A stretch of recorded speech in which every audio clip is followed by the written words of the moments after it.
Hey, Dr. Amy here, and in this video, I'm showing you exactly what to eat and what to avoid if you want to kill cancer. Recently, a study came out in JAMA Oncology that showed only 4% of cancer survivors are living a cancer-free lifestyle. This means the overwhelming majority of cancer survivors, 96%, are not doing everything they can to lower their cancer risk. Chances are there's some things that you could start doing today to further lower your risk of cancer. Let's dive in so you can get started. Eat more protein. The overwhelming majority of cancer survivors who come to me for support are not eating enough protein. And look, it's not your fault. If you have a low appetite or nausea, then protein like chicken breasts or fish, well, they just don't seem very appetizing. Protein is also not a comfort food. Carbohydrates are. Things like toast or crackers, these are carbs, not protein. Regardless, we need to work on bumping up your protein to help you recover from cancer and help you stay cancer-free. But how much protein should you be eating? And is there some type of equation or calculator specific for cancer survivors so you can determine how much is right for you? Well, the good news is that there is a calculator to help you determine how much protein you need. To find out more, watch my free masterclass, Confidently Cancer-Free. I'll link it up below. Now, aside from protein, we need to consider foods that will neutralize free radicals in our body. Every day, our bodies are producing free radicals. Free radicals have the ability to form cancer, but they're also a natural part of being alive. Free radicals are formed in response to our environment or in response to the foods we eat. But here's where you get control.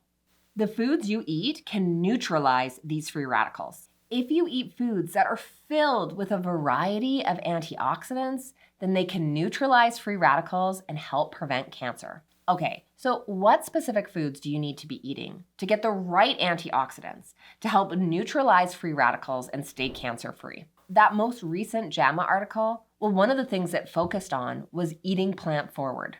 This means eating 2.5 servings of vegetables and 1.5 servings of fruit every single day. Now, it's tricky to get in enough vegetables, so here's where you're gonna start. Preparation is key. If you always have fruit and vegetables on hand, then you're more likely to eat them. This means having carrot sticks in the fridge, having a fruit bowl on your counter, having frozen peas in the freezer, and having at least 2 vegetables at every single meal. Now, I really focus on bumping up my plant-forward eating because I know it's going to lower my risk of a cancer recurrence. One way to do this is by serving 2 vegetables at every single meal.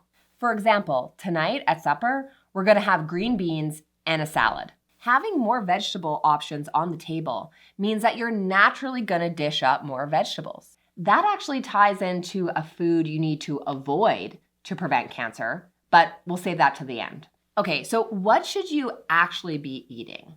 What specific foods? It's common that you would get the advice to eat the rainbow, meaning to eat different fruits and vegetables of all different colors. But this type of advice feels like advice an elementary student would receive. Plus, you probably already knew that. So let's get more specific. Here are 5 vegetables to start eating right away. The first is dark leafy greens. Now, leafy greens are really the superstar of vegetables. Packed with vitamins, minerals, antioxidants, there is just a wealth of health benefits you can get from dark leafy greens. They're high in vitamin A, C, and vitamin K, and that helps neutralize free radicals and protects you from cellular damage that could cause cancer. Whether you're tossing them into a salad, blending them into a smoothie, or sauteing them as a side dish, these are musts to include. I would try to eat dark leafy greens at least once per day. The second vegetable to include are mushrooms. Mushrooms are like the unsung hero of the culinary world. Beyond their earthy flavor and meaty texture, they boast a variety of health benefits. From polysaccharides to beta-glucans, these fungus actually have been studied for decades for their anti-cancer potential. Shiitake mushrooms in particular have been studied for boosting the immune system and actually inhibiting tumor growth. So whether you're sauteing them for a savory dish or adding them to soups and salads, mushrooms are a must include. The third vegetable to include right away is carrots.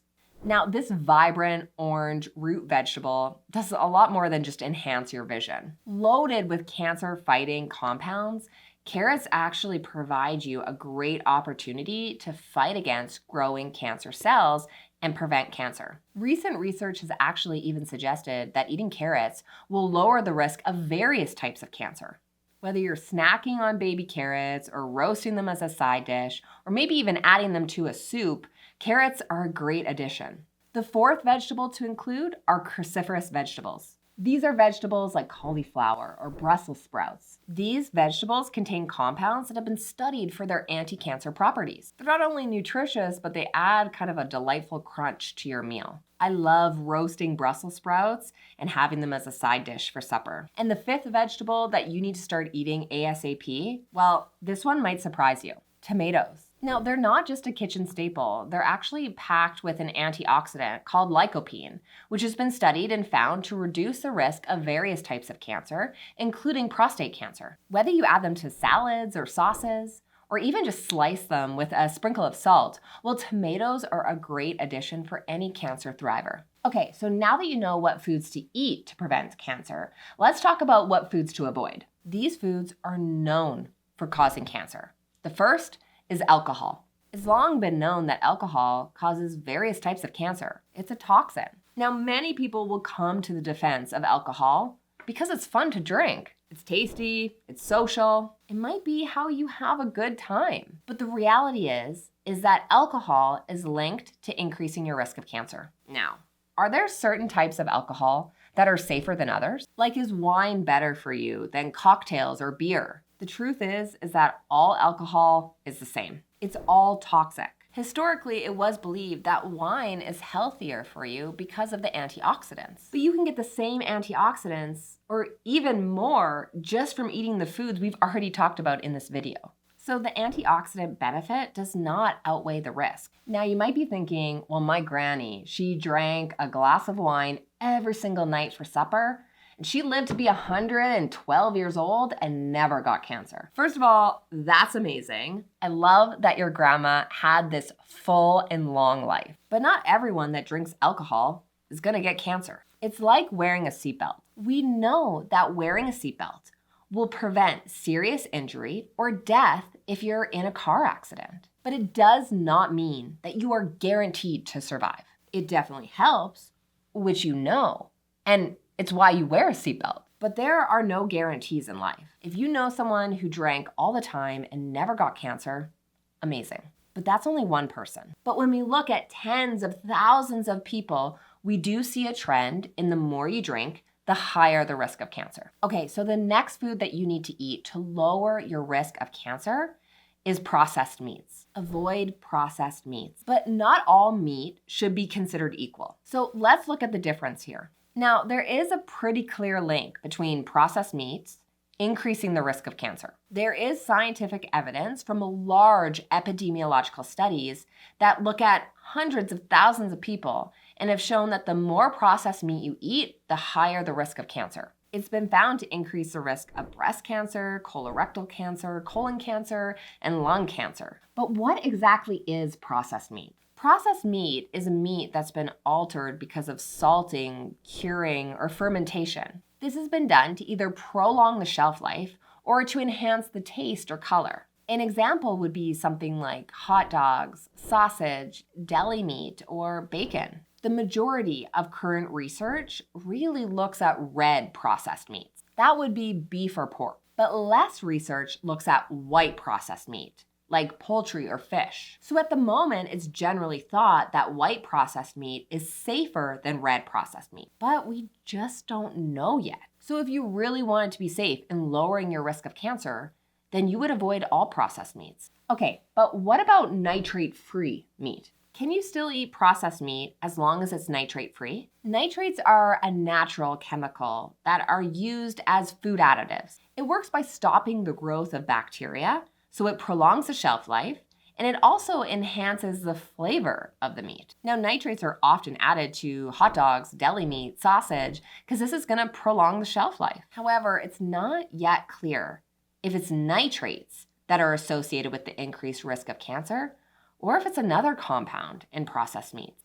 We also know that foods that are labeled nitrate-free, well, they often still contain nitrates. Nitrates naturally occur in our environment and in our food. For example, foods that are labeled nitrate-free, well, they often contain celery juice, which is a known nitrate. So we basically don't yet understand exactly why processed meat has an increased risk of cancer. It could be due to nitrates, or it could be due to something else. We just don't know yet.